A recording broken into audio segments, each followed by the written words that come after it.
Y bueno, ahora tengo el gusto y el honor de presentarles a la doctora Viviana Patricia Ruiz Sánchez.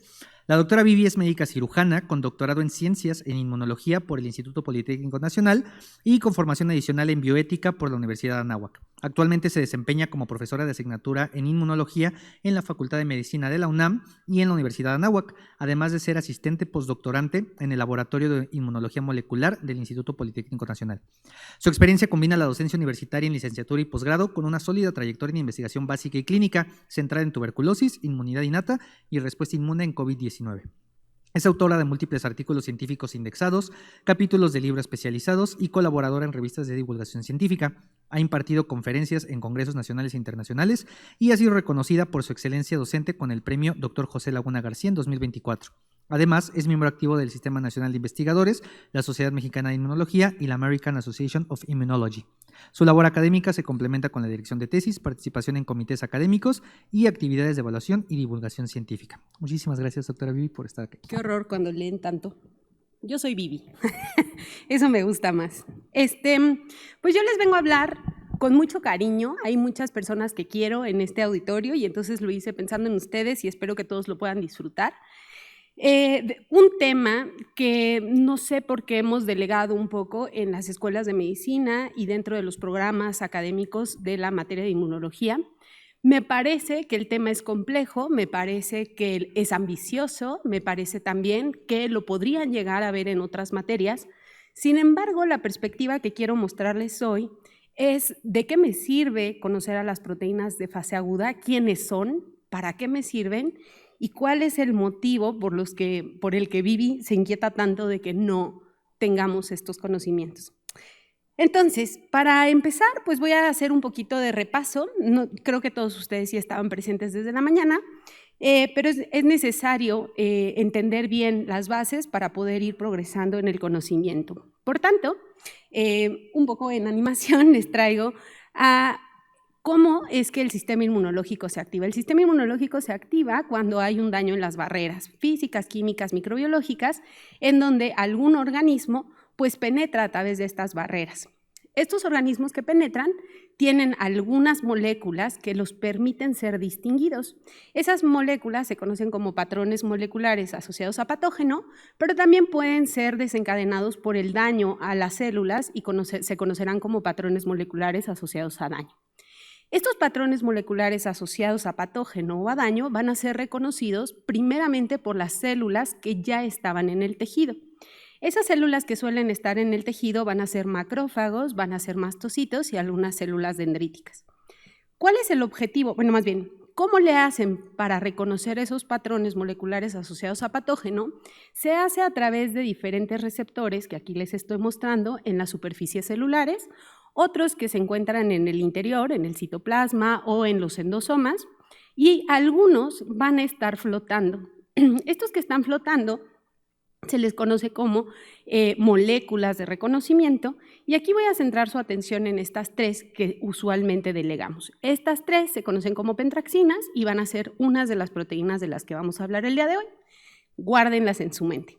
Ahora, ¿quién es el que se da cuenta de estos agresores? Pues cualquier célula. Células que pueden ser no profesionales, nos referimos a células no inmunológicas, pero que sabemos que se dan cuenta del daño, como las células epiteliales, como las células estromales o las células endoteliales, pero ciertamente las que van a estar más armadas para hacer estos reconocimientos van a ser las células que se encargan de la inmunidad y las que nos acaba de presentar muy amablemente el doctor Marvin. Estas células, una vez que hicieron el reconocimiento de esos patrones, van a secretar las citocinas proinflamatorias, todas estas que nos habló la doctora Lulú, y que van a tener un efecto, precisamente como lo decía el doctor Marvin, en el reclutamiento de células. Esas células van a bajar del endotelio y van a bajar para desempeñar su función.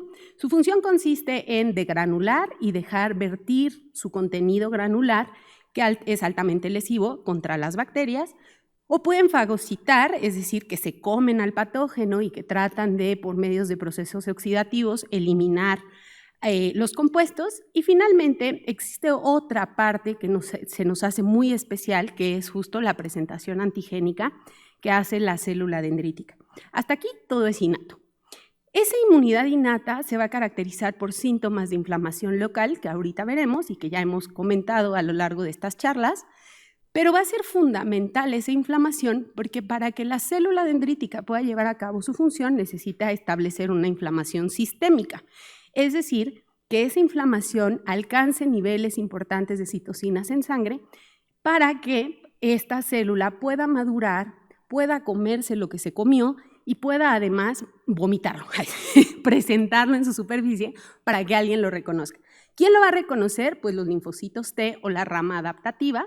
Esta rama adaptativa, pues nosotros sabemos que una vez activados las células proliferan, van a poder, si son células CD4, van a poder secretar citocinas, si son células CD8 van a matar.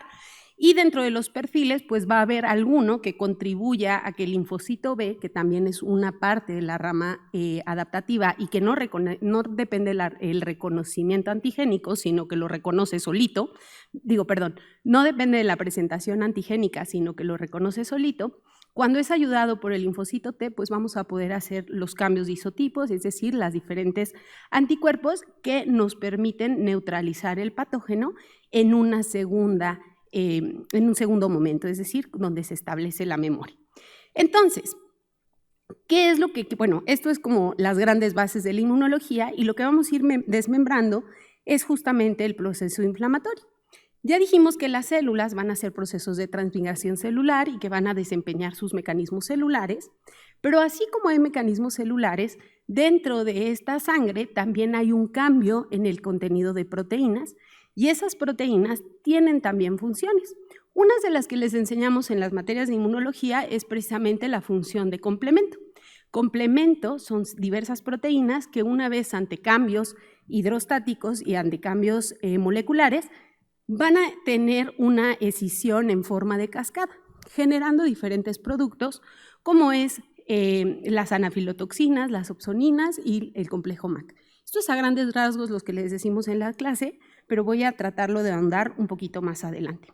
Esos mecanismos solubles van dirigidos o a atraer células gracias a las anafilotoxinas o a favorecer la fagocitosis del patógeno, es decir, le ponen la red flag, ¿no? Y entonces ya lo identificas cuál es el patógeno que necesitas eliminar, o bien directamente le generan hoyos al patógeno para que pueda, por lisis osmótica, es decir, liberar su contenido, lleve al daño.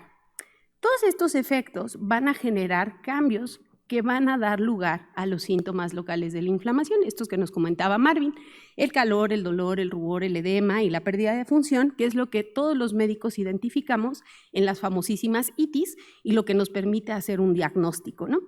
Cuando digo itis, pues me estoy refiriendo a ese sufijo que utilizamos para conjuntivitis, pancreatitis, faringitis, gastritis, cistitis, lo que ustedes quieran, itis, va a tener que tener estos signos forzosamente para su diagnóstico. Estos signos, pues obviamente están condicionados por la presencia de citocinas proinflamatorias que van a ir incrementando, porque si las células son las que detectan al patógeno y como efecto liberan citocinas, pues esto va a ser una retroalimentación positiva que va a llevar a incrementar el número de citocinas dentro de la sangre. Y por los efectos endocrinos que nos había platicado la doctora Lulú, vamos a observar que la médula ósea va a ser estimulada. Y eso es muy bueno, porque la médula ósea es un órgano hematopoyético que va a dar lugar a la presencia de estas células. Y entonces la historia se repite, porque entonces llegan más células a los tejidos, vuelven a detectar al patógeno, vuelven a hacer citocinas y vamos a ir contribuyendo a que este ambiente pues incremente. Ese incremento tiene funciones en tres principales lugares: la médula ósea, el hipotálamo y el hígado. En el hipotálamo vamos a ver que como efecto de la respuesta de estas citocinas se van a presentar otra sintomatología. La fiebre es la más característica, sin embargo necesitamos saber que eso también tiene efecto en hiperalgesia y que también tiene efecto en el famosísimo comportamiento del enfermo. Este es un síndrome en donde nosotros vamos a ver que el paciente se siente decaído, tiene sueño, no quiere salir, le duelen las articulaciones, tiene mialgia, ¿no? Todo esto que nosotros hemos sentido alguna vez cuando nos da un gripón es justamente ese síndrome del comportamiento del enfermo. Y esto va a ser fundamental porque hay condiciones en donde ni siquiera hay patógeno, pero tú estás muy estresadito o el novio te cortó o lo que quieras y vas a tener la misma sensación o el mismo síndrome de comportamiento del enfermo, porque al sistema inmunológico poco le importa si realmente había un patógeno o si era un daño o si es algo psicológico, va a tener sus efectos, ¿no? Y aquí es donde destaca pues esa inflamación, porque nos hemos dado cuenta que ante esa activación hipotalámica, hipofisiaria y glandular, vamos a tener diversos efectos, es decir, la inflamación también lleva a reacciones cardiovasculares, a reacciones endocrinas, a reacciones metabólicas, y esto lo va a hacer a través de esa activación sistémica que promueven la liberación de citocinas ante una respuesta. El tercero, y es el que realmente vamos a hablar del día de hoy, pues es el famosísimo hígado, ¿no? Ese hermosísimo hígado tiene diversas funciones. Tiene funciones clásicas, la desintoxicación, el metabolismo de lípidos, de carbohidratos, pero una cosa importante que hace es que libera proteínas séricas. De esas proteínas séricas son las que les vengo a hablar el día de hoy, que son pues más de 200. No se preocupen, tenemos bien poquito tiempo, no les voy a hablar de las 200, pero es importante conocer que esa activación a nivel hepático realmente libera muchísimas moléculas que van a estar favoreciendo este cambio en los entornos sistémicos. Otra cosa que hace padrísima el hígado es que promueve fagocitosis no específica, que favorece la citotoxicidad por NKs. En la reacción adaptativa, pues favorece la contracción de los linfocitos T, es decir, toda reacción inflamatoria tiene que bajar después. Y también promueve promueve tolerancia a lo que ingerimos. Entonces, realmente es un órgano bastante importante para la homeostasis de los tejidos a través de funciones inmunitarias. Entonces, concentrándonos en las proteínas séricas, vamos a reconocer que desde hace muchísimo, se hace esta técnica que es la velocidad de sedimentación globular. Esta velocidad de sedimentación globular consiste en colocar un poquito de sangre junto con un citrato, gracias a este método de Westengren, en donde vamos a dejar caer a los eritrocitos durante 1 hora. Y vamos a ver qué tan rápido se cayeron esos eritrocitos. Cuando me refiero a caer es que nosotros podamos ver cómo se separa la sangre en el plasma y en los eritrocitos. Y dependiendo de qué tanto caminen esos eritrocitos, sabremos si hay un cambio en el contenido de ese plasma. ¿Bajo qué fundamento? Bueno, estas son las figuritas que suele hacer un eritrocito cuando se va aglutinando hacia la base de esa, voy a decirlo mal, seguramente, sí, pipeta. Estos eritrocitos decantan y se van agrupando. La verdad es que usualmente un eritrocito, por sus cargas, su carga negativa, se repele uno con otro gracias al ácido ciálico que se presenta en la superficie. Entonces, usualmente cuando están en sangre, pues se están repeliendo todo el tiempo.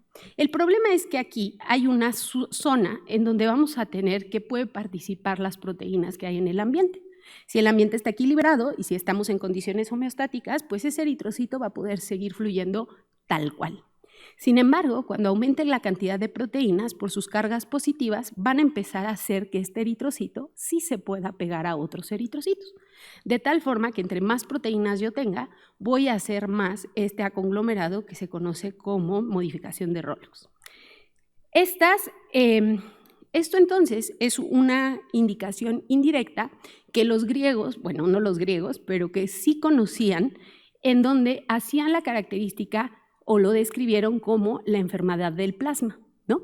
Y entonces uno decía si los eritrocitos corrieron, ¿no?, hacia la base, es decir, que se apuraron, que su velocidad fue mayor, eso quería decir que en la sangre había un error y le llamaban así la enfermedad de la flema. Y entonces nosotros vamos a recordar esta teoría, la teoría de los humores, que nos hablaba de 4 diferentes humores y que alguno de ellos condicionaba enfermedad, y en este caso pues era algo que sabíamos que en el momento en que la velocidad de sedimentación globular aumentara, sabíamos que ahí había una respuesta aguda a un efecto. Y de ahí se conocen, bueno, después se estudian las proteínas de fase aguda, ¿no? Estas proteínas que van a incrementar y que van a hacer estos cambios de la viscosidad de la sangre. Actualmente se utiliza esta prueba y se utiliza para cualquier condición de inflamación, sabiendo algunas reglas, ¿no? Que hay diferencia entre la velocidad, la velocidad de sedimentación entre un hombre y una mujer. Se sabe que a partir de los 50 años esa velocidad aumenta en 0.8 milímetros por hora cada año, y entonces hay normas para poder definir si un paciente pues tiene condiciones de inflamación o no. Quiero recalcar que esto habla de inflamación y que siempre ha hablado de que puede haber un patógeno, puede haber un daño o puede haber algo psicológico, ¿no? Y entonces aquí, durante estas charlas que van a estar ustedes viendo, van a ver cómo estos patrones pues van a estar, bueno, en el caso de la velocidad, van a estar aumentados en la gran mayoría de los casos. Esta respuesta o esta velocidad de fase aguda, después la estudiamos un poquito más. Laurel, en 1952, crea esta hermosísima técnica que es la electroforesis, en donde separaba las proteínas que se presentaban en los sueros y gracias a el tamaño y a las cargas que tenían estas proteínas, las podíamos separar en onditas, sabiendo que el 65% del contenido de la sangre es albúmina y después aparecían otras onditas como la alfa 1, alfa 2, la beta 1, beta 2 y las gamma. Cada una de esas representa un grupo de proteínas distintas que están en sangre, que aquí el cuadrito está muy mísero, pero pues tenemos algunas de las que vamos a abordar durante esta clase y trato de pasar por cada una de ellas durante esta charla. ¿Qué sucede? Que en condiciones homeostáticas este es el patrón que vamos a encontrar, el patrón electroforético, y si ustedes observan cuando hay una respuesta de fase aguda ante todos estos eventos que ya comentamos, vamos a ver que hay cambios en la morfología de estas ondas y esas morfologías se fueron estudiando. De tal forma que aquí, cuando yo observaba esta respuesta, a esto le llamaba respuesta de fase aguda. ¿Por qué? Porque había un comportamiento en las ondas electroforéticas. Después, en la fase crónica, la verdad es que mi artículo no lo decía, pero pues hice el intento de hacer cómo se vería esa misma modificación en una fase crónica. ¿Por qué lo quise hacer? Porque estas modificaciones no necesariamente te tienen que hablar de una respuesta de inflamación aguda, te están hablando de una respuesta de inflamación sistémica. Si bien lo ocupamos mucho en agudo y muchos de los reactantes que voy a comentar hoy se concentran en lo agudo, en realidad esas proteínas pues, pueden seguirse alterando en condiciones de inflamación crónica. ¡Ay, ay, ay! Les dije, todo lo malo puede pasarme a mí, siempre, bueno, pero también lo bueno, o por lo menos me gusta verlo así. Las proteínas de fase aguda. Cuando estudiamos los niveles de esas proteínas de fase aguda, vamos a ver que se presentan de dos formas. Hay proteínas que bajan, como la albúmina, como lo veíamos en esta imagen, la albúmina baja, y hay otras, sobre todo de las ondas alfa, que suben. Entonces, nosotros separamos a las proteínas de fase aguda en proteínas de fase aguda positivas, todas las que suben, y proteínas de fase aguda negativas, todas las que bajan, de acuerdo a sus niveles homeostáticos. Aquí voy a volverme a centrar en estas tres, que es la proteína C, el amiloide sérico y las pentraxinas, que son este cuadrito que te dije, recuérdalas porque te las voy a comentar más al rato, ¿no? Es decir, dentro de las, si tú ves en la curva del suero, pues las que vamos a tener más elevadas son justamente estas pentraxinas que tienen una función inflamatoria importante.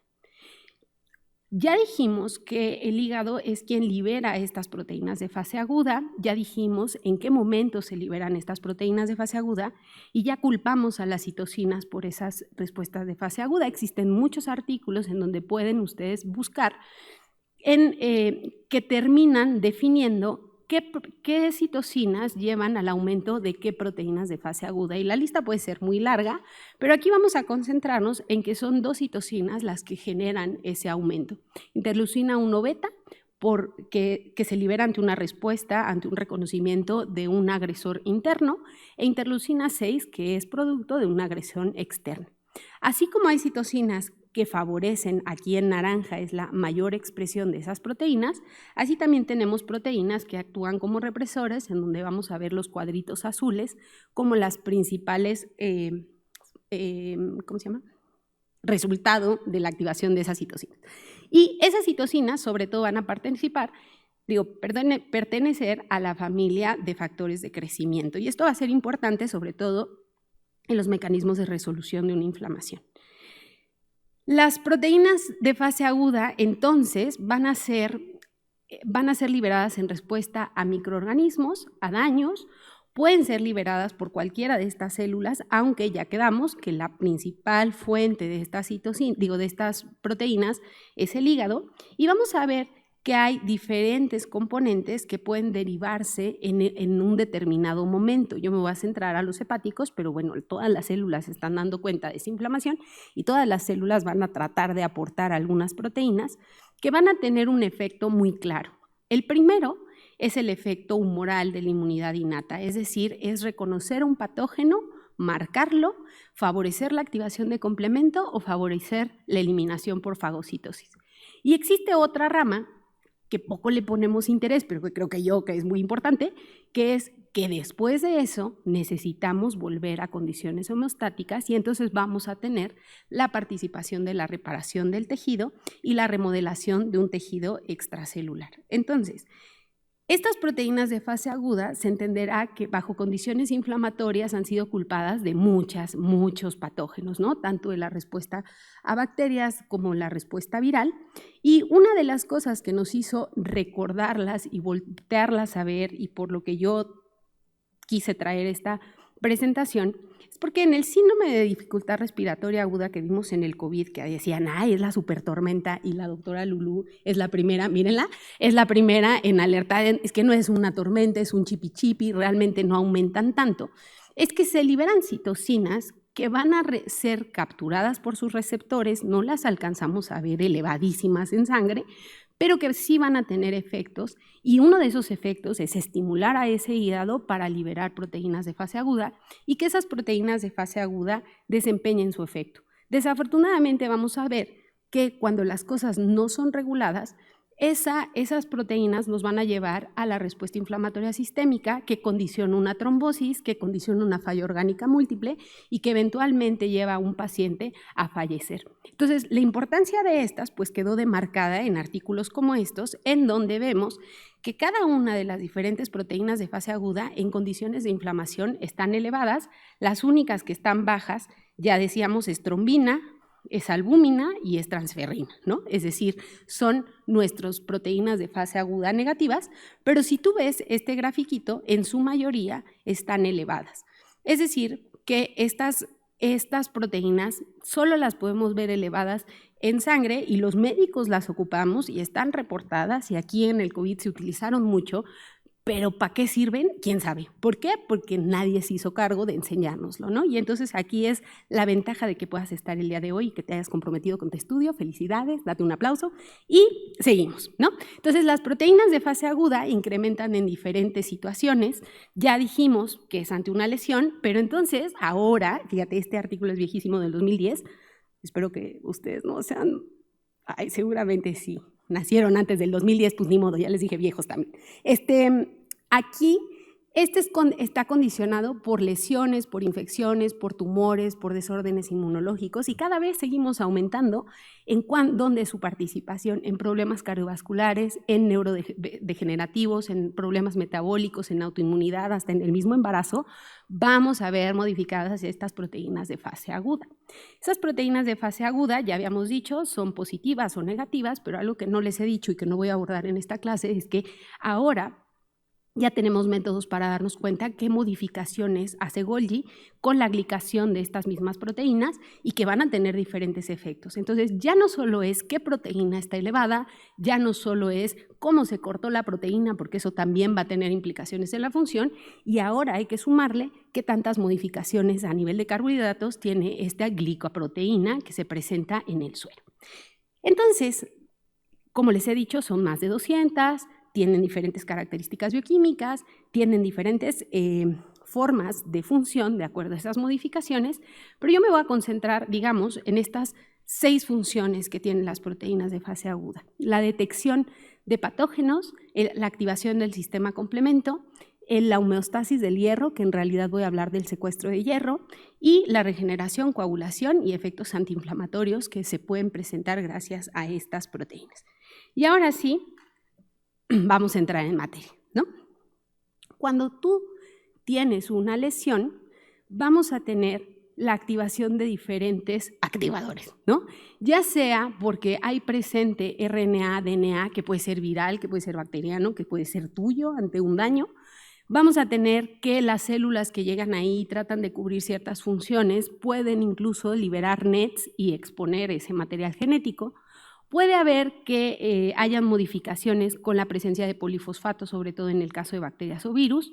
Y podemos tener la activación de la supercélula, porque estoy en ese laboratorio y yo trabajo con ella, el mastocito, que libera sus gránulos y que va a liberar heparina, que va a ser uno de los principales activadores de las vías que les voy a platicar.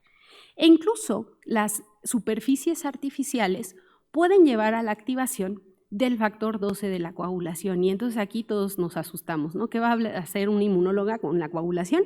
Pues es que eso es muy importante.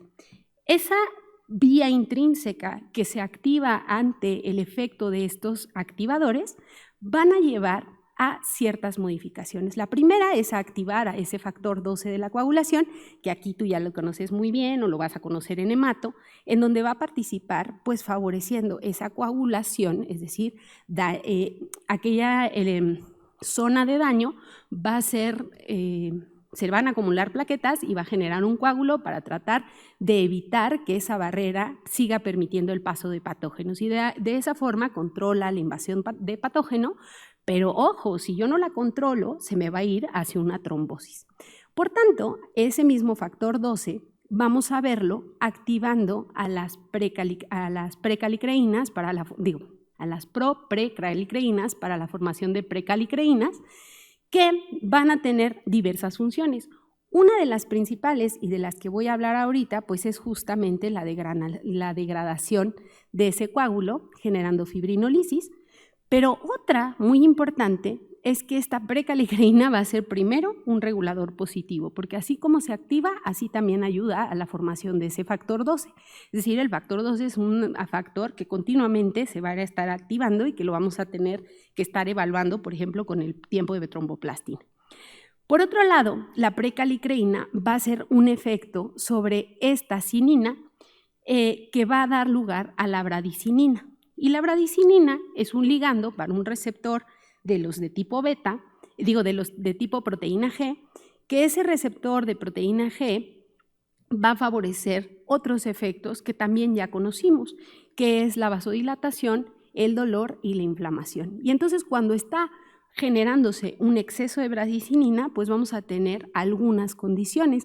La más conocida es una inmunodeficiencia, en donde tenemos el angioedema hereditario, en donde el edema es súper prominente por esa acción de la bradicinina. Pero esa acción de bradicinina también la tenemos por efecto del mastocito, generando, por ejemplo, choques anafilácticos o generando alergias y, obviamente, ante todas estas circunstancias, pues cualquier inflamación. Una última vía de la que les voy a hablar es la vía de complemento, que en realidad es con la que voy a empezar porque es la vía o la función que más conocemos dentro de la inmunología, pero voy a empezar a tratar de dar sentido a todas esas proteínas de fase aguda bajo estos sistemas de contacto. Y finalmente, reconocer que hay inhibidores, ¿vale? Entonces, en esto se va a ir centrando nuestra plática y voy a empezar con la contención del patógeno. Para la contención del patógeno vamos a tener al complemento, a las pentraxinas, a los secuestradores de hierro y este que lo tengo que mencionar, que es la procalcitonina, que es muy utilizada en el campo médico. Volviendo al terror del complemento, ¿no? Está hecho de 3 vías. Esas 3 vías se caracterizan de acuerdo a la forma de activación y tenemos activaciones dependientes de inmunoglobulinas, la activación clásica.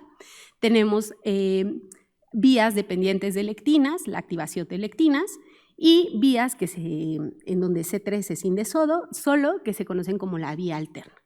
Dependiendo de cuál es el iniciador, pues vamos a tener una cascada diferente, entre comillas, porque participan diferentes moléculas, pero vamos a concluir en la formación de una C3 convertasa. Cualquiera de las 3 vías, independientemente de los factores que utiliza para hacerla, va a tener una C3 convertasa, que el nombre lo dice, convierte a C3 en 2 fragmentos. Uno chiquitín, que va a ser la anafilotoxina, uno más grandote, que se puede quedar adosado a la superficie de las bacterias y ser esa banderita roja que le ponemos a las bacterias para que la puedan eliminar por medio de la fagocitosis, o continuar formando otro complejo que se conoce como C5 convertasa, que ya lo saben, convierte a C5 en 2 fragmentos. Uno chiquitín, que va a ser el que llame a neutrófilos, a eosinófilos y que va a funcionar como un agente quimioatrayente, y el C5b, que va a integrarse con otras moléculas de complemento para formar el poro que habíamos visto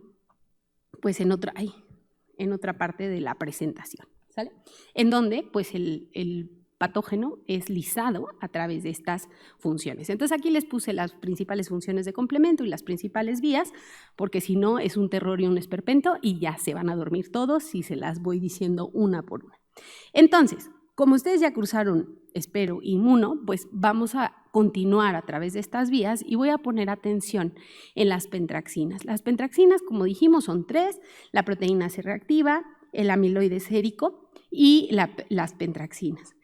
Todas las especies tienen desde las arañas, ¿sale? Desde las arañas tienen sus pentraxinas, es decir, este elemento de inmunidad innata es súper evolutivamente conservado y vamos a ver que en realidad sí es diferente entre cada una de las especies. Si tú buscas homologías cercanas al 100, pues no vas a encontrar, ¿no? O sea, sí para la misma molécula, pero para otras moléculas pues no vas a encontrar esa homología, pero vamos a ver que cualquiera de esas ha sido descrita en 4 funciones. En la discriminación de lo que es propio y extraño. Cuando las cosas son propias no hay liberación de pentraxinas, cuando las cosas son no propias, la cantidad o la liberación de pentraxinas puede llegar a ser en el orden de más de 1000 veces lo que usualmente hay, ¿no? Y eso es lo que hace que aumente esa cantidad tan exorbitante como un representante de los reactantes de fase aguda.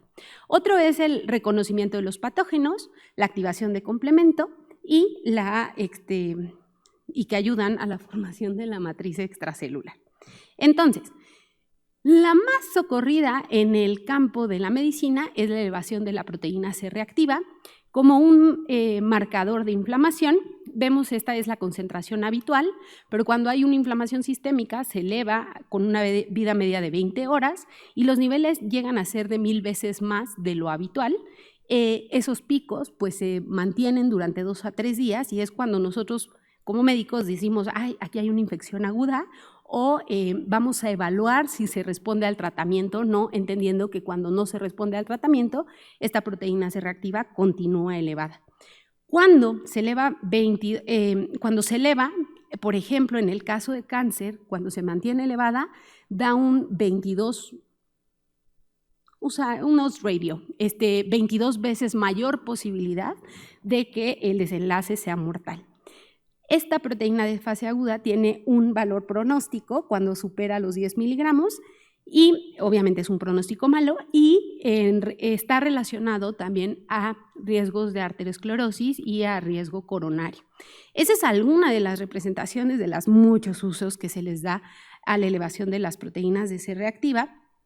Y uno de los más inmunológicos es cuando lo juntamos con otros biomarcadores y cuando hay elevación de proteína C reactiva y de interleucina 6, lo que hemos descubierto es que nos interpreta o nos quiere decir que hay una enfermedad o una infección bacteriana. Y entonces vamos a ver que la sepsis, la meningitis bacteriana, que la salmonela entérica o que la sepsis pediátrica suele tener este perfil, elevaciones de proteína C reactiva y elevaciones de interleucina 6. Otra de las sustancias que funciona como una pentraxina es justamente la proteína amiloide sérica, que es una apolipoproteína de baja densidad y que es muy abundante en los líquidos corporales, tanto en el plasma, en el líquido sinovial y en las secreciones intestinales. Este es fundamental para remover el colesterol, entonces se entenderá que en condiciones en donde se afecta esta proteína amiloide, pues vamos a tener alteraciones a nivel lipídico. Por tanto, hay un riesgo cardiovascular. También tiene propiedades quimioatrayentes y también va a tener participación contra los gram positivos y así como la proteína C reactiva, también tiene un valor pronóstico desfavorable en casos de cáncer, artritis, enfermedad cardiovascular o en las infecciones. Si bien estas dos son las más ocurridas en el campo de la medicina, pues tenemos una última, que es la más chiquita, que es la pentraxina 3, que ha sido involucrada en diferentes padecimientos, aquí, en padecimientos bacterianos como Pseudomonas, Klebsiella, Salmonella, hongos, Aspergillus, Saccharomyces, virus, bla, bla. Todos los patógenos van a estar acompañados, una infección por cualquier patógeno va a estar acompañada de la elevación de pentraxina 3. Y además hay otros ligandos que van a ser endógenos, que van a ser los mismos factores de complemento o algunas proteínas de matriz extracelular o proteínas de crecimiento, por ejemplo, fibroblástico, o algunos otros componentes de membranas celulares. Es decir, las pentraxinas se activan por lo que quieras, ¿no?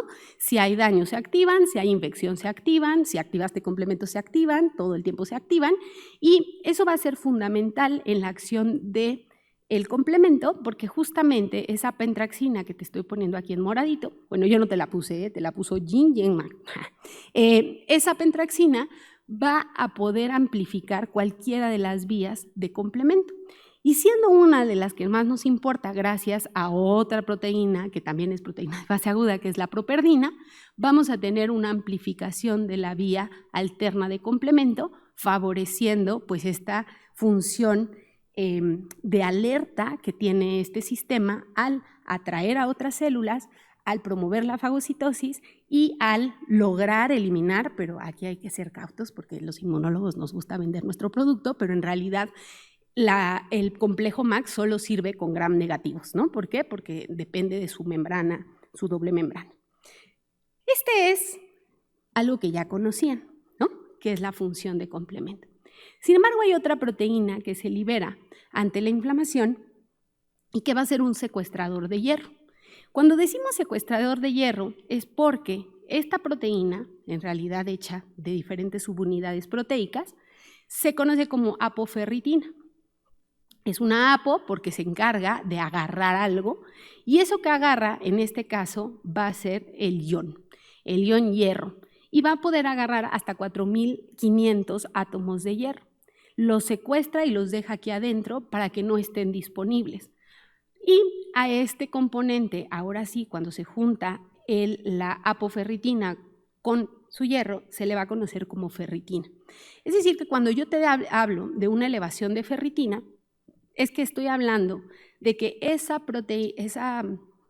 proteína que puede secuestrar hierro lo logra. Es decir, ese sideróforo logra hacerse de hierro. ¿Para qué? Y tú te preguntarás, ¿por qué quiere todo el hierro? Quiere todo el hierro porque las bacterias ocupan para su replicación el hierro. El hierro es un cofactor para la síntesis de DNA. El hierro es un cofactor para, para la respiración de las bacterias y para la formación de ATP. Y también es un cofactor muy importante para la creación de enzimas, que son las enzimas de las bacterias, son lo que conocemos como factores de virulencia. Entonces, cuando nuestro cuerpo permite la formación de ferritina, lo que estamos haciendo es quitarle los elementos para la replicación bacteriana. Y, ¡ay, ya te perdí! Levanta la mano quien dijo, ¿cuándo sí tratamos inflamación y cuándo no? ¿Cómo te llamas? Alejandra, yo te tengo la respuesta, Alejandra, ¿no? Si tú no permites una inflamación sistémica, no permites que la célula dendrítica vaya y chismosee. No permitas que se active complemento. No permites que el hígado haga lo suyo y no permites que lleguemos a este secuestro de hierro. Y entonces lo que no estás permitiendo es que realmente podamos quitarle elementos al agresor para poderse replicar, ¿no? Entonces aquí es el punto en donde tienes que estar muy consciente de qué tengo que ver, ¿no? Y qué tengo que ver, pues es lo que vemos los médicos en la clínica, ¿no? Esas proteínas que solemos estudiar en una química sanguínea, pues tienen el valor de que nos hagan pensar qué está haciendo nuestro cuerpo en ese momento. ¿Me conviene quitarlo o no me conviene quitarlo? Y por eso les marco tiempos, porque los tiempos sí son importantes. Si dejas transcurrir el tiempo, te vas a meter en las otras complicaciones, que es la función de las citocinas en otro momento, en donde ya nos condiciona enfermedad, ¿no? Pero bien funcionado, o sea, bien permitido, el cuerpo es maravilloso. Yo les dije, hay un síndrome del comportamiento del enfermo que es, no quiero salir, quiero dormir, no sé si tengo hambre o no, porque ahí sí varía de si es bacteria o virus, y me duelen las articulaciones y en los músculos. ¿Para qué harías eso? Pues para quedarte en tu casa, ¿no? Pero tú vas al antro y escupes a todos y te subes al metro y entonces eso, además de que no estás permitiendo que la energía se ocupe en hacer estas proteínas, además estás contagiando a todos, ¿no? Entonces tenemos que empezar a hacer conciencia de que la inflamación es por algo y de que realmente quedarte en tu casa, pues sí es importante, ¿no? Bueno, ya, eso siempre me pasa. Volvamos a la ferritina, ¿no? La ferritina tiene una concentración, es un almacén del hierro, ya dijimos, además es bueno porque impide la reactividad del hierro, que también puede ser altamente tóxico. Llega a ser un marcador de daño hepático y ahorita vamos a ver por qué, y va a ser utilizado como un marcador de severidad en muchísimas inflamaciones crónicas, en el choque séptico y en una cosa que se conoce como síndrome de activación del macrófago. Entonces, aquí está la ferritina y vamos a ver dos funciones principales, una como almacén de hierro, otra como una proteína de fase aguda. Como almacén de hierro, pues está muy bien cuando haces estos depósitos, pero si se te pasa la mano, es decir, si vives inflamado, es decir, si tienes enfermedades que generan una inflamación crónica, que son las que siempre te molesta el doctor, pues justamente ese depósito se va a quedar y va a ser tóxico y va a ser dañino. En el caso del páncreas puede condicionar una diabetes, en el caso de la hipófisis genera hipogonadismo, en el caso de la piel genera hiperpigmentación y en el caso del hígado te puede llevar a hacer una cirrosis, ¿no? Los elementos de inflamación son importantes siempre y cuando podamos regularlos. Por otro lado, si llegan en algunas condiciones, se llega a tener hiperferritinemia, gracias, es cuando hay más de 1000 nanogramos por mililitro de la ferritina en suero. Y esto condiciona a estas 4 enfermedades, que son la enfermedad de Still, la enfermedad de la activación del macrófago, el síndrome antifosfolípido y el choque séptico, ¿no? Son las 4 condiciones en donde puedes tener esta elevación y casi en todas ellas pues hay una insuficiencia hepática. Por otro lado, aunque como proteína de fase aguda la solemos ver como un marcador de inflamación y lo relacionamos a una inflamación bacteriana por error, por este secuestro del hierro, vamos a ver también que es un agente antioxidante. Al quitar el hierro, pues previene de un tipo de muerte que se conoce como ferroptosis. Al quitar el hierro disponible y la reactividad del mismo, pues lleva a la prevención de la generación de especies reactivas de oxígeno. Al secuestrar el hierro, también protege de esa formación de radicales libres por esta misma función y entonces vamos a ver que previene de lesiones y previene de cáncer y que en condiciones en donde permanece elevada y donde no fue controlada, pues vamos a llegar a generar autoinmunidad, a promover ciertas infecciones y a promover condiciones inflamatorias como el tipo obesidad. Y entonces aquí vamos a hablar justamente de las infecciones, ¿no? Y así como teníamos un marcador o una combinación de biomarcadores en sangre, también vamos a ver que cuando hay elevación de ferritina e interleucina 18, vamos a ver que esa elevación de ferritina está condicionada mayormente por infecciones de tipo viral, como virus de hepatitis C, como virus de Epstein-Barr, como VIH o como el virus dengue. Ese es otro marcador.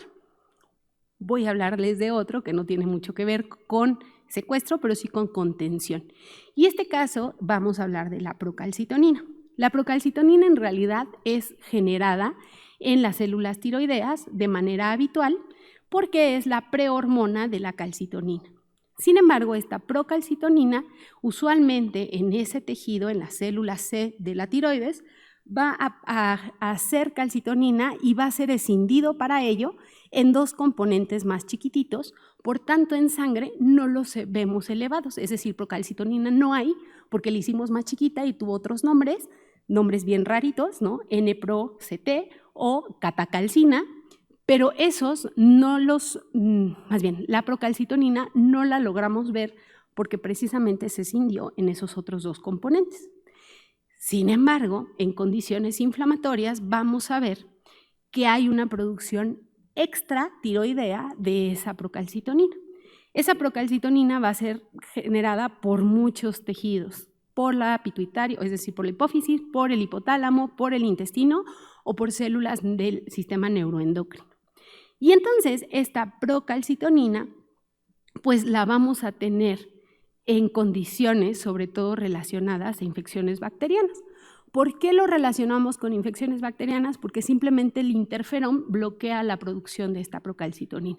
Entonces, este es un marcador indirecto de una infección bacteriana y entonces aquí los médicos hacen estas cosas hermosas en donde te dicen, bueno, vamos a ver cómo están los valores de procalcitonina. Si son bajitos, ausentes o poquitos, pues ni des antibiótico, porque si no tienes procalcitonina en una inflamación sistémica, pues difícilmente va a ser bacteriano y entonces no lo trates con un antibiótico. Pero si la procalcitonina se eleva, entonces sí hay que empezar a pensar en un antibiótico y hay que dar el antibiótico y evaluar a la procalcitonina. Si está baja, entonces estás llevando a cabo bien el tratamiento, ¿no? Entonces, esto es algo pues bastante utilizado y viene justamente de esa producción gracias a los reactantes agudos. Me gusta decir, hasta aquí hay alguna duda, pero vamos a dejar las dudas al final, pero anótenlas, ¿no?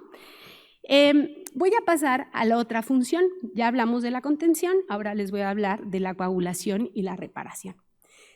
Como les había comentado al inicio, los sistemas de contacto van a ser fundamentales en el caso del daño a los tejidos, pero van a tener su efecto a nivel circulatorio. Y ese efecto a nivel circulatorio va a tener dos momentos.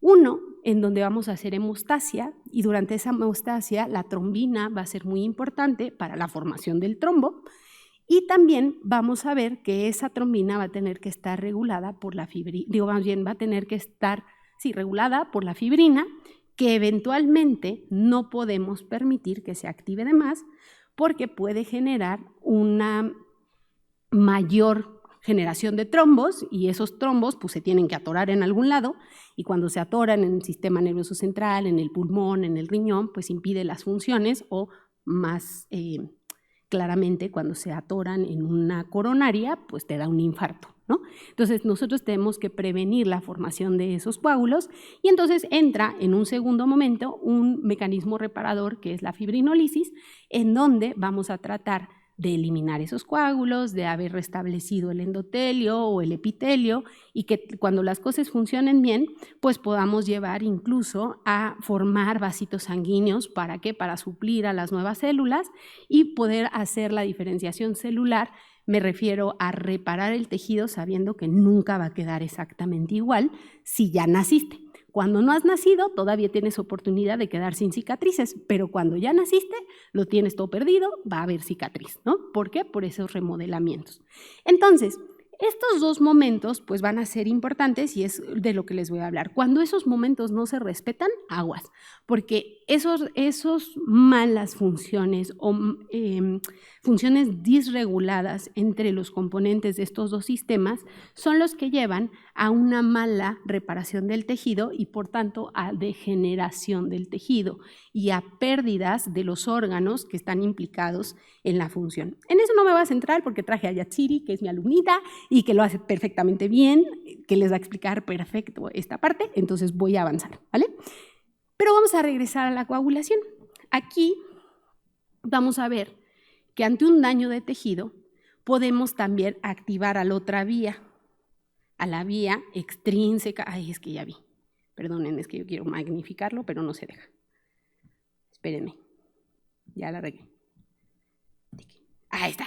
A la vía extrínseca. La vía extrínseca de la coagulación está determinada por la presencia del factor tisular. El factor tisular después activa el factor 7 y vamos a ver la cascada de la vía extrínseca favoreciendo la formación de trombina.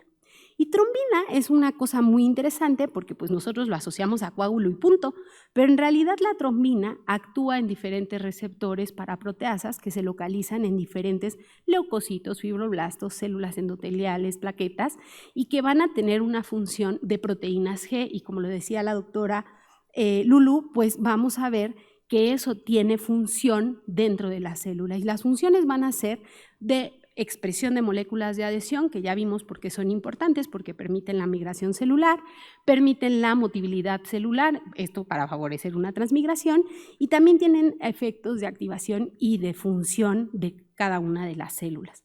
Por otro lado, cuando la trombina hace su acción sobre el factor 13 de la coagulación, vamos a ver que ese factor 13 también va a permitir que empecemos a estabilizar la fibrina. Y ese segundo componente en donde hay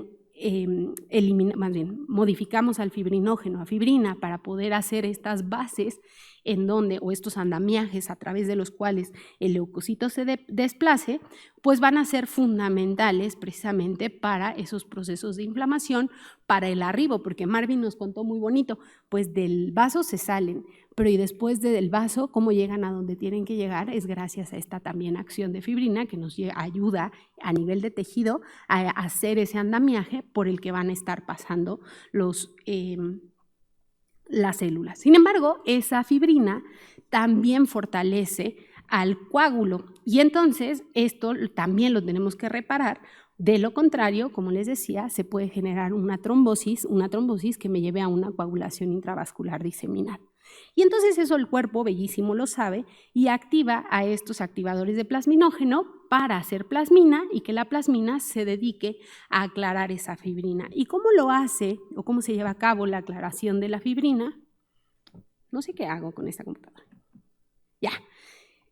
Lo que hace es que, miren, por acción de la trombina yo hice fibrina, que puede estar en un monómero, pero que cuando activo al factor 13 se forma un monómero estable o una trombina estable.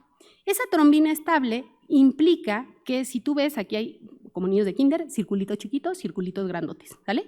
Y lo que necesito es juntar dos circulotes grandotes y un circulito chiquito. Es decir, necesito dos factores D y uno E para formar una fibrina estable y para poder asegurar que ese coágulo sea estable. ¿Por qué es importante el coágulo estable? Tú sabrás que hay una diferencia entre una angina de pecho con un coágulo que hace así, pero que pasa sangre, a uno en donde tienes un coágulo bien formado y bien estable, en donde ahí sí ya no pasó nada y ya me dio un infarto. ¿Sí se entiende? Entonces, la modificación de fibrina va a ser importante en la generación de la enfermedad. Entonces, esta fibrina estable es la que no nos gusta, ¿sabes? Y para eso vamos a activar a la plasmina. Y la plasmina lo que va a hacer es estos cortes en triangulito y me va a dejar una molécula hecha de 3 componentes, pero la misma plasmina vuelve a cortarlo dejándome un dímero que se conoce como dímero D, que también lo buscamos mucho en la clínica y que cuando lo buscamos nos está hablando de que hubo una generación exagerada de fibrina que estamos tratando de remodelar. Esa elevación del dímero D va a estar en las primeras 8 horas y habitualmente dura 8 horas porque el riñoncito hace lo suyo y se aclara. Cuando hay una elevación de dímero D, lo que yo debo de pensar son 2 cosas, o lo que se hace en la clínica es pensar 2 cosas, una trombosis venosa profunda o una tromboembolia pulmonar. Y para esto nos sirve, o para eso hace diagnóstico, pero aquí es donde nosotros desmentimos cosas y decimos, pero te sirve para otras muchas, ¿no? O sea, cuando hay inflamación y llegas a estos sistemas de contacto y generas esta fibrinólisis, pues vas a tenerlo en eventos de coagulación intravascular diseminada, en eventos asociados al inflammaging, en eventos traumáticos o quirúrgicos, puedes tenerlo en elevación en cáncer, en el puerperio, en infecciones, en enfermedades renales, en enfermedades hepáticas, porque estamos relacionándolo a este proceso de inflamación en reactantes agudos. Y bueno, pues aquí les decía, ¿no? A partir de los 50 años tenemos que multiplicar por 10. Y entonces si tienes 60, tienes que tener menos de 600 microgramos por litro para que se considere normal, ¿no? Eso es otro de los reactantes que aumenta con edad. Y esto a mí me interesa que a través de esos 2 reactantes que te he dado, tú llegues a una conclusión y es que cada vez que vas creciendo en esta vida, te inflamas más, ¿no? Estás expuesto a más cosas, dejan de funcionar otras, y si dijimos que las células se pueden activar por un patógeno o se pueden activar por un daño, pues vas a ir entendiendo que conforme pasa la vida vas acumulando estos defectos y eso lo conocemos como el famosísimo inflammaging, ¿no? Y tiene efectos pues, a nivel de distintos lugares. Entonces, ya casi para concluir, pues les voy a hablar de la sepsis, que es una disfunción orgánica que pone en riesgo la vida y es causada por una respuesta disfuncional del hospedero en respuesta a una infección. Les invito a quedarse a las pláticas del curso. La doctora Lulú el día de hoy nos va a hablar justamente de sepsis y seguramente lo va a hacer mucho mejor que yo. Yo solo quiero decir, y recalco esto, de respuesta disfuncional, porque aquí el sistema inmunológico dice, "Kill me", ¿no? O sea, no es una respuesta disfuncional. tiene una función habitualmente la inflamación sistémica, y eso es lo que quiero que se lleven. Hay un momento en donde sí debemos de permitir la inflamación sistémica porque tiene efectos y tiene dos grandes cosas que hacer: contener la infección y reparar y remodelar, ¿no? Y entonces, si tú quieres homeostasis, debes de permitir esto. Pero obviamente, y sí tiene toda la razón la definición, es que cuando las cosas no están funcionando bien, es decir, en condiciones fisiológicas, deben de haber igual la coagulación que fibrinolisis, pero si se te va de más la coagulación o si se te va de más la fibrinolisis, vas a tener un defecto. Y ese efecto se va a volver degenerativo. En el caso de la sepsis, cuando hay mayor coagulación, pues lo que genera son coágulos, ¿no? Y entonces este caminito que hablábamos del COVID, de coagulación intravascular diseminada y se te atoró el trombo en el órgano que quisiste pero que es vital, pues entonces genera una falla orgánica múltiple, y cuando se juntan varios órganos, pues ¿qué te podemos ofrecer? La mortalidad aumenta. Y eso es súper importante. ¿Por qué? Porque necesitamos detectar en qué momento ese sistema se está yendo. Y es por eso que esos valores de proteínas de fase aguda necesitamos evaluarlos, porque esos necesitan bajar. Si no bajan, ya la inflamación no fue fisiológica, no fue lo que esperábamos, y entonces hay que hacer otro arsenal de cosas que nos hablarán después, pero que van a ser fundamentales para la vida, ¿no? Y entonces ahí hay una hora dorada que ponen las clínicas de sepsis, en donde dicen: si tú no diagnosticas a tu paciente dentro de la primera hora, la mortalidad cae en un 80%, ¿no?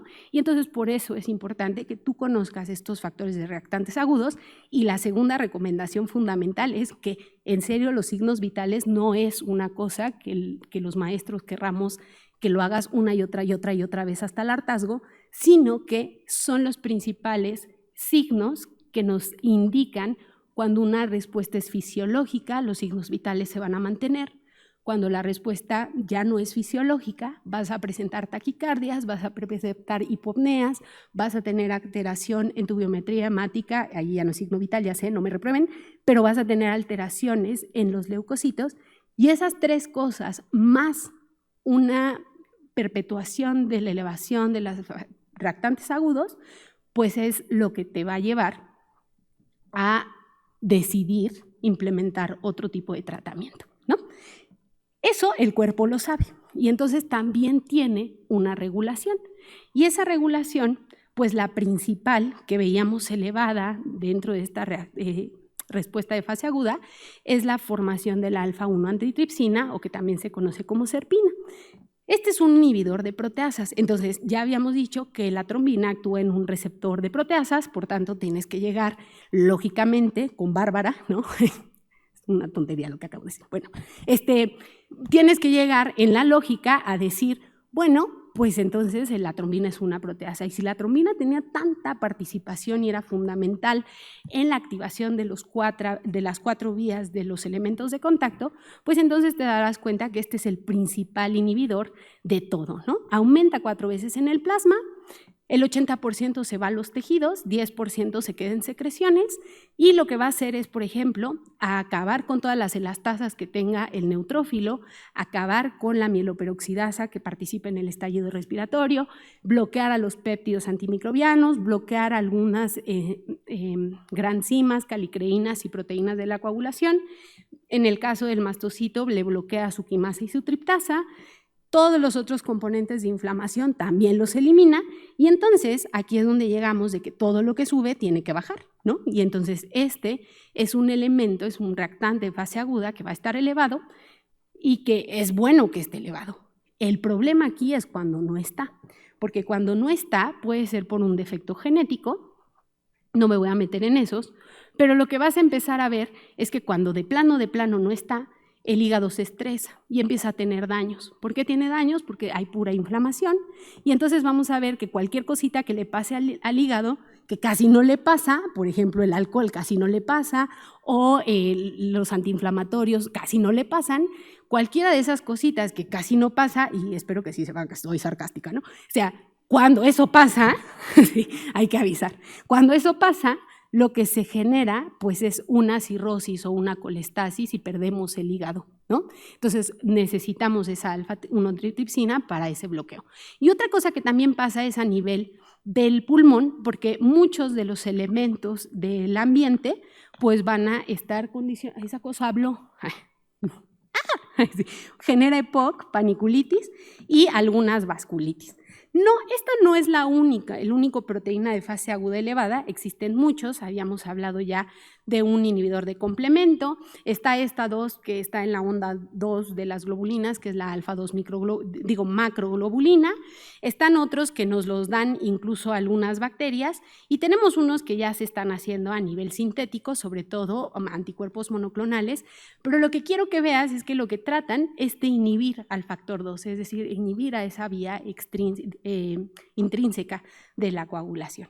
De tal forma que así como se enciende, el mismo organismo se apaga. Entonces, permitir una inflamación sistémica fisiológica también te permite hacer esas otras proteínas que disminuyen o que regulan la inflamación, ¿no? Y entonces tampoco hay que impedirlas. En otro sentido, las mismas citocinas van a actuar en el hipotálamo y a través del eje hipotálamo-hipófisis adrenal se va a liberar cortisol todas las mañanas si es que dormiste bien, y cuando me refiero a si es que dormiste bien es que si entras a ciclo circadiano, y si entras a ciclo circadiano es gracias a la melatonina. ¿Y por qué estoy diciendo esto? Porque las pantallas bloquean la liberación de melatonina, ¿no? Entonces, si tú usas las pantallas, me refiero a los celulares 2 horas antes de dormir, estás impidiendo tu función de melatonina, y como no tienes melatonina, seguramente no vas a liberar buen cortisol, y el cortisol es un esteroide, y los esteroides lo que hacen es prácticamente apagar todo esto, ¿no?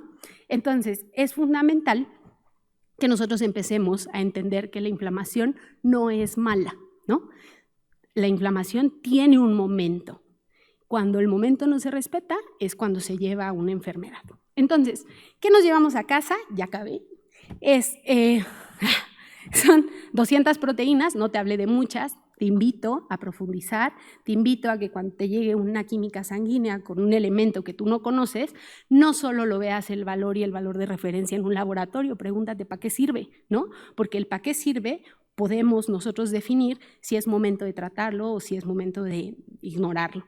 En su mayoría participan estas proteínas dentro de los sistemas de contacto, que te recuerdo que son 4, la coagulación, la fibrinolisis, el complemento y la vasodilatación a través del sistema de cininas, y que van a tener 2 funciones principales: eliminar al patógeno y remodelar. Estos son más conocidos como biomarcadores. ¿Por qué? Porque están asociados al daño, a la infección, usualmente, pero ya vemos que no solo van a estar ahí, en enfermedades reumatológicas, en enfermedades de cáncer, en enfermedades vasculares, en enfermedades cardiovasculares, van a estar elevados no solo en lo agudo, se pueden perpetuar, y cuando se perpetúan, entonces hay que empezar a vigilar a ese paciente porque algo va a salir mal. Y usualmente su valor incrementado pues nos habla de gravedad. Entonces hay que irlo siguiendo siempre para ver qué tenemos que hacer. Y bueno, ya nada más por último, pues les recuerdo lo mismo que Marvin, estamos en la semana de inmunología, pero también tengo el honor de participar dentro del comité de organización del Congreso de Chihuahua. Todos los estudiantes también son bienvenidos, entonces si no conocen Chihuahua, pues adelante. Y si tienen dudas aquí, yo de verdad me encanta que me pregunten, siento que me pagan para eso. Y 2, si tú eres de los timiditos, porque hay de los timiditos, pues aquí les dejo mi Instagram y también me pueden localizar por mensaje, y yo siempre estaré dispuesta a contestarles.